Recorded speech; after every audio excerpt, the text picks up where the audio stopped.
There is a particular kind of ache that many women feel after 50. It's not dramatic. It doesn't scream. It doesn't announce itself at the door. It settles, like dust on old furniture, quiet, familiar, hard to see until the light hits it just right. It begins in small ways. You notice conversations where your voice floats past unheard. Rooms where your presence feels optional. Relationships where love has become a transaction, polite, predictable, devoid of spark. There are no fights, no crises, nothing to explain. Just the growing sense that something essential is missing. You may still be surrounded by people, children, grandchildren, friends, a partner, and still feel a deep and echoing loneliness. Not because you're unloved, but because you're unseen. Not because you're alone, but because the love you once knew has changed shape or vanished entirely. You begin to wonder, is it me? Did I change too much? Or not enough? Did I become invisible while trying so hard to be everything? This is the ache beneath the silence. It's the ache of a heart that has spent decades giving, and now finds itself unsure how to receive. It's the ache of a woman who has mastered the art of care, but forgotten the taste of being cared for. It's the ache of longing, not for drama or romance or fireworks, but for presence, for intimacy, for someone to really see her as she is now. And yet, even deeper than that, there's a fear. A fear that maybe you're no longer lovable. That age has made you less radiant, less wanted. That the world only rewards youth with affection, attention, and tenderness. That after 50, love becomes a memory, not a possibility. This fear is heavy. It presses against your chest at night. It colors your interactions. It holds you back from reaching, risking, opening. But what if this ache wasn't your enemy? What if it was a signal, a quiet, aching invitation to return home to yourself? To examine what you've been carrying, to release what no longer serves, to create space not for someone else to love you, but for you to begin loving yourself in ways you've long denied. Because here is the truth, gentle but urgent. You can be loved again, deeply, tenderly, truthfully. But first you must begin to let go, not of hope, not of desire, not of the longing to be seen, but of the invisible armor you've worn for decades. Of the ideas, the stories, the beliefs that have quietly taught you to shrink. You must begin to name the 4 things you carry that block the path to love, and one by one, offer them to the fire. Because this ache beneath the silence, it is not here to punish you. It is here to wake you. Carl Jung believed that what we do not bring to consciousness appears in our lives as fate. And much of the ache we feel in our mature years is not about others failing to love us. It is about the unloved parts of ourselves we have hidden for so long. Jung called this process of awakening individuation, the slow, sacred unfolding of who we truly are beneath our masks. It is the path not of becoming someone new, but of recovering who we've always been. Many women after 50 stand at the threshold of this process without knowing its name. They feel the ache, but not the invitation. They sense the shift, but resist its pull. Because to walk this path means to confront the shadows, the parts of ourselves we were told were too much, too messy, too emotional, too inconvenient. And yet, Jung reminds us, until you make the unconscious conscious, it will direct your life, and you will call it fate. What feels like rejection from others may, in truth, be rejection of ourselves. What feels like emotional abandonment may be the soul crying out to be reclaimed. This chapter, this ache, is not the end of love. It is the beginning of soul. You're not broken. You're not unlovable. You're not too late. You're simply standing at the doorway of individuation. And the pain you feel is not punishment, it's passage. Let this ache be sacred. Let it be the teacher. Let it lead you gently, step by step, back to the woman you were never meant to leave behind. And know this, you are not alone in this silence. You are one of many, quietly aching, quietly awakening, to the truth that love does not retire with age. It returns. When you do, and that is enough. For most of your life, love and usefulness were intertwined. You were the one who fixed things, held people. The one who knew where the important papers were, how the birthdays should be remembered, how to make a house a home, and a family a rhythm. You were the organizer, the counselor, the calming force. You were the one people relied on, and that gave you a sense of place, a reason to belong. And so, somewhere deep inside, a quiet belief took root. I am loved because I am needed. This belief is not a flaw. It is a survival tool, a sacred adaptation. For many women, especially those who became mothers, wives, caretakers, professionals, sometimes all at once, being needed was the only space in which they were truly seen. But here, after 50, something shifts. The house quiets. The phone rings less. The demands fade. And what remains is a haunting question. If I'm not needed, will I still be loved? Carl Jung spoke often about the masks we wear, what he called the persona. These are the roles we step into to function in the world. The good mother, the capable wife, the reliable friend, the selfless daughter. These masks aren't false, they're fragments. Partial truths. Useful, even beautiful. But they are not the whole of who you are. The problem isn't the persona. The problem is when you forget it's a mask. When you begin to believe it's your true face. When you build your entire worth around being essential to others. Letting go of a need to be needed is not cold. It's not selfish. It is the reclamation of yourself. Is looking at all the ways you have poured out and realizing that love, real love, does not demand your depletion. The ego may resist. It whispers, if you stop giving, they will stop coming. If you stop fixing, they will leave. If you rest, they will forget you. But that voice is not truth. It is habit. It is fear. It is the voice of a woman who had to earn her place through effort and who is just now discovering she doesn't have to anymore. You are allowed to be loved without being needed. You are allowed to be cherished without being essential. You are allowed to take up space even when you're not filling a role. And yes, it will feel uncomfortable at first. You may feel useless. You may feel lost. You may feel the emptiness that arises when the performance ends. That emptiness is sacred, is the space where your soul begins to speak. Letting go doesn't mean you stop caring. It means you stop confusing usefulness with worth. It means you begin to ask different questions. What do I want? What fills me? If no one needed anything from me today, how would I choose to live? You may feel grief. Of course you will. The role of caretaker is not a job. It is a rhythm, a heartbeat. It defined entire decades of your life. But now it asks to be set down. Not erased. Not disrespected. But released. Because the woman you are becoming cannot emerge while clinging to the idea that she must constantly serve in order to matter. Carl Jung taught that the second half of life is not about success. It's about meaning. Not about the outer image, but the inner essence. And this transition from being needed to being whole is a threshold moment. Here is where you shed the old mask, not with bitterness, but with reverence. Here is where you say, I was the one they relied on. I was the one who made it work. And now, I am the one I must return to. And when you do, when you stop chasing affirmation through usefulness, something unexpected happens. Love arrives. Not the kind that needs you, but the kind that sees you. Not the kind that takes from you, but the kind that meets you. This love may come from others. It may come in quiet friendships, in gentle new romances, in honest conversations with old companions. But most importantly, it begins to bloom from within. Because you are no longer loving yourself conditionally.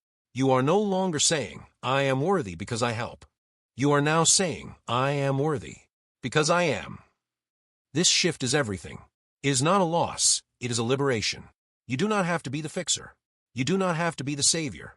You do not have to be the strong one every single time. You get to rest. You get to be. You get to be loved.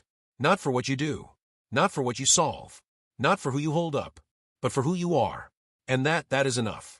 There's a voice many women carry, inherited silently and reinforced subtly, that whispers two equally painful lies. You are too much. And you are not enough. Too emotional. Too opinionated. Too quiet. Too loud. Too needy. Too independent. Too sensual.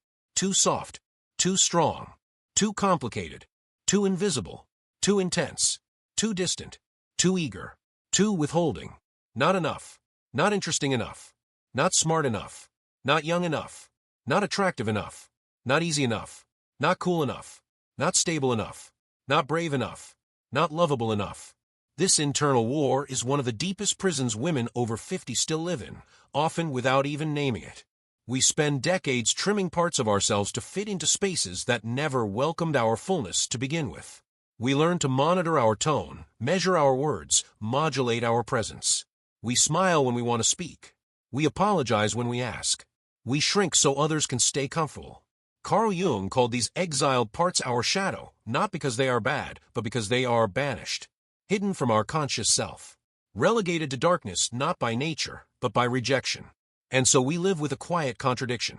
The parts of us that carry the most power, our boldness, our desire, our vulnerability, our depth, are the very parts we fear will cost us love. This is the fear we must now release. Because real love, soul-aligned love, does not require your diminishment. You do not have to be easier to love. You do not have to be quieter to be heard. You do not have to be smaller to belong. Jung reminds us, the privilege of a lifetime is to become who you truly are. And who you are is not too much, nor not enough. She is whole. But to reclaim this wholeness, you must begin by noticing how you still contort. When do you hold your tongue, not out of wisdom, but out of fear? When do you soften your opinions to seem more agreeable? When do you withhold your longing because it feels shameful? When you hide your grief because it might be too heavy? Each time you abandon a part of yourself to secure connection, you reinforce the lie. That your fullness is a threat.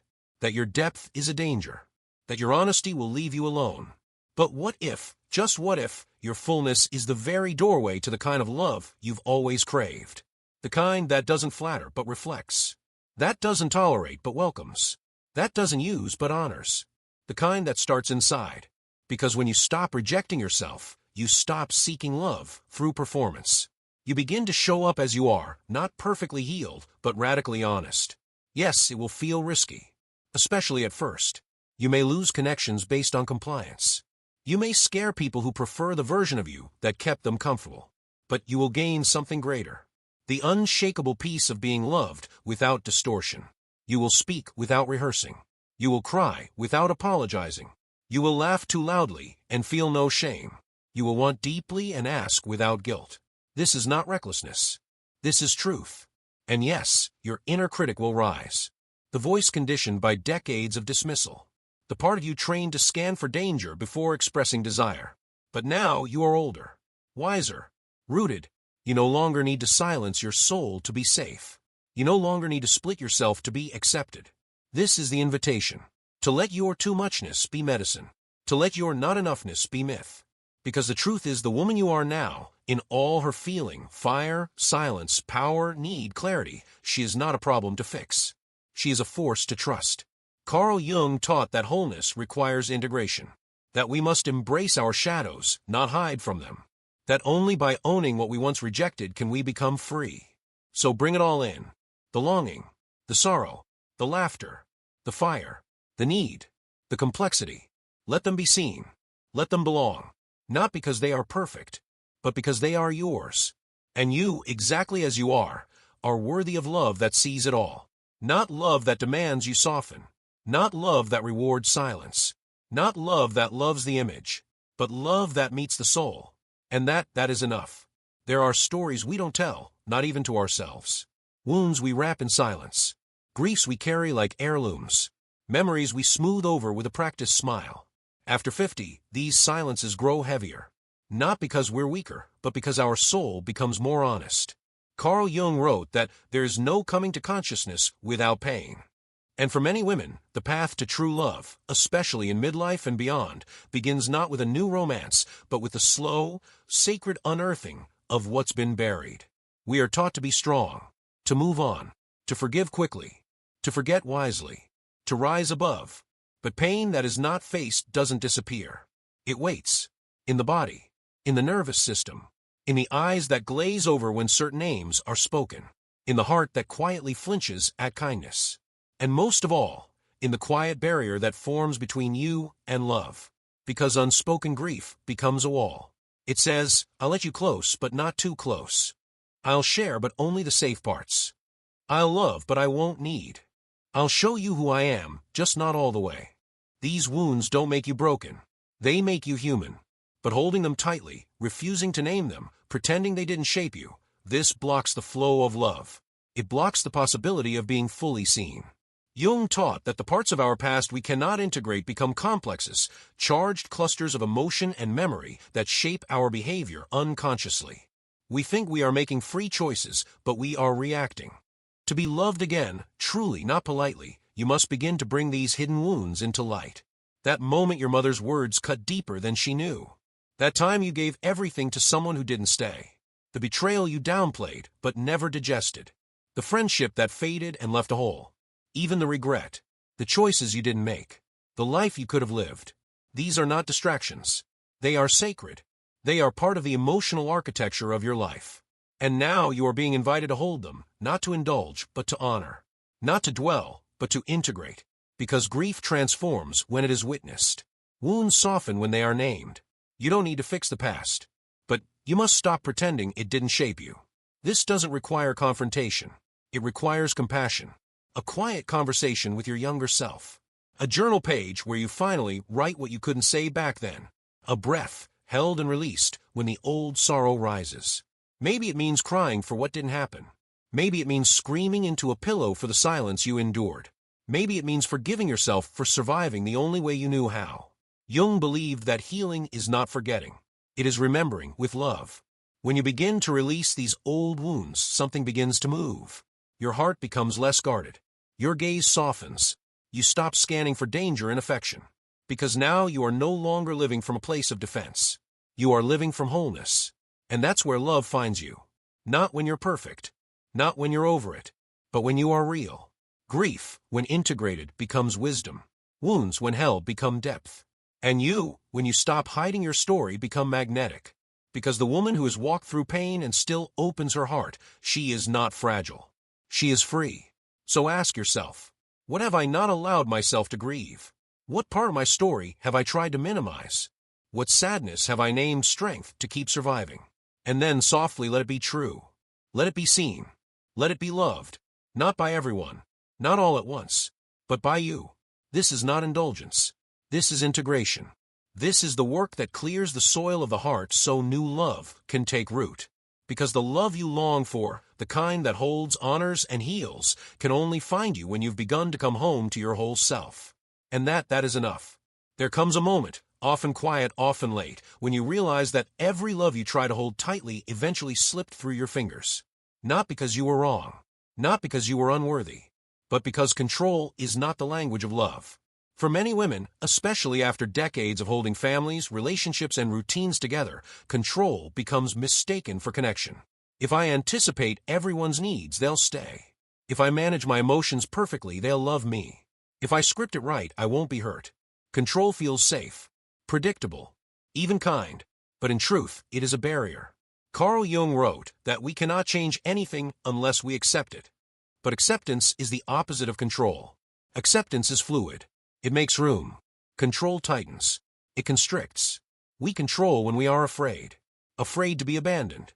Afraid to be misunderstood. Afraid that if we loosen our grip, love will walk away. But love, real, soul-deep love, does not stay because it is managed. It stays because it is met. This chapter is about releasing the script. The one you've rehearsed 1,000 times. What you should say. How you should feel.